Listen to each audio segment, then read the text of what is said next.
Hey, Pat. Hello. Some of your readers have some questions or are interested in tips on senior buyers. And so what do you have to say to them? Oh, I have a lot to say to them. I'm a senior buyer. I have personal experience in this field. Many times these folks are downsizing from larger homes.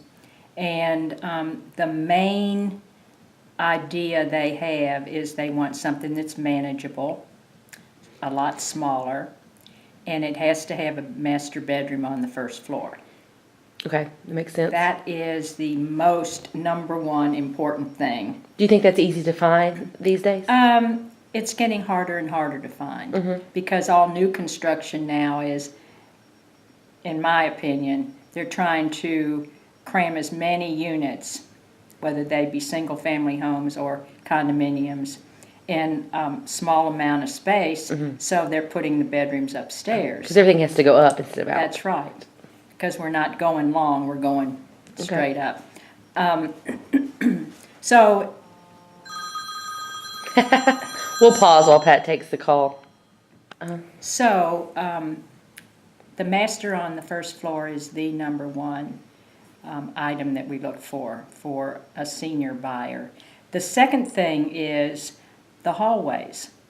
Now, in older homes, you're going to find the small, narrow hallways. And for a senior who is looking to live in whatever they purchase for the rest of their lives, probably, they need wider hallways, because in the eventuality that something would happen and they had to be confined to a wheelchair, That'd be very important. you've got to have a wide hall for that wheelchair to get in and out of different rooms, wider doorways. And you wouldn't want to even be considering having to make those changes after it's purchased, at that point in time. So it'd be good to look for the future things when you are in that class of buyers. Exactly. You can't, for instance, I had a listing of a condominium in the Bellevue area, darling condominium, and it would be perfect for someone who was downsizing, maybe a widow or a widower. And the main objection was that this unit was built back in the 70s, had been updated, but the hallways were narrow and the doorways were narrow, and that just knocked it out of the running for them. Eliminated it as a lot of options. So I think that's major. And another thing that they look for in many cases are the rails in the bathtub to help them get in and out or up and down. Of course. Lead router. No, this is I'm sorry. It's okay. I don't know who it is. It's a client, I think. So Pat's always busy. I wish. busy. You have there's railing, and is there anything have to do with like lot size or resale possibly in that senior buyers? Well, in senior buyers, lot size is something that they're concerned about, and many times that's why they want to go into a townhome or a condominium where all of Less that maintenance, is taken care of. They don't have to do anything except take care of the inside of their home. I want that myself. I want that. That's what I had. When I downsized, I bought a townhouse, and master on the first floor, open floor plan, wide hallways, and no maintenance at all. I have one little patio with a fence around it, with about this much dirt around each side. And you can maintain that, you said. Have I have some a hard flowers time wherever you want. maintaining that. It depends on if you want to, right? Right. Well, so I suppose to sum that up, it would be to look. Don't be scared to look to the future for things that you may need, things that could become problems. Exactly, and I think that as we age, those things become very prominent in our minds. And so we naturally look for that. Whereas when you're a younger buyer, you don't think about that. Yeah, you're not worried At about all. it. It's like, how can we get these rails out of here? Exactly. Fill us out and get them on there. Exactly. Well, how about for the senior buyers who are interested in maybe living with other seniors? There's some communities. What would their amenities be? There are communities that are called senior living communities.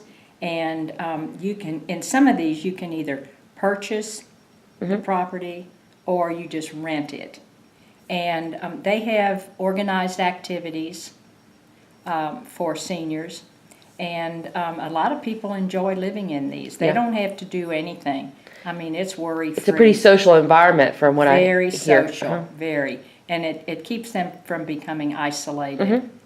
So that's something you need to think about, in addition to the inside home things, what does my life consist of that I want to maintain? If you are on a large lot somewhere, outside of town, that may not allow you the kind of interaction you're looking for. It allows you none, unless you have real close friends that you get together with all the time. Yeah. And as we age, we lose those friends slowly but surely.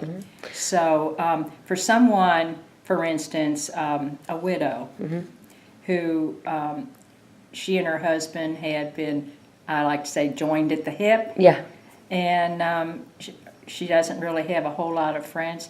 A senior living community would be perfect.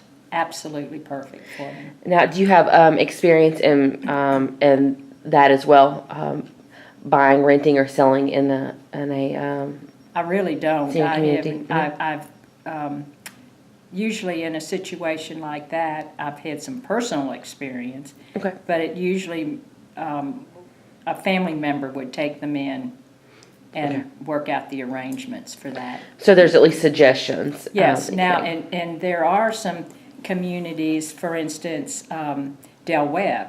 Okay. I could help with that. Okay. Because those communities, you actually purchase your home. Okay. And they're set up on the same kind of situation that a lot of these senior living communities use, where there's a real social element to the daytime routine. Okay. Great. Well, thank you for all that information. We appreciate it. I think that's going to be something that a lot of your readers are interested in hearing about, as it's not a topic that's normally discussed, but it's something that is prevalent. And with all the baby boomers now transferring into the definitely over 55 crowd, I think this will be a really important topic. So thank you very much. Thank you. All right.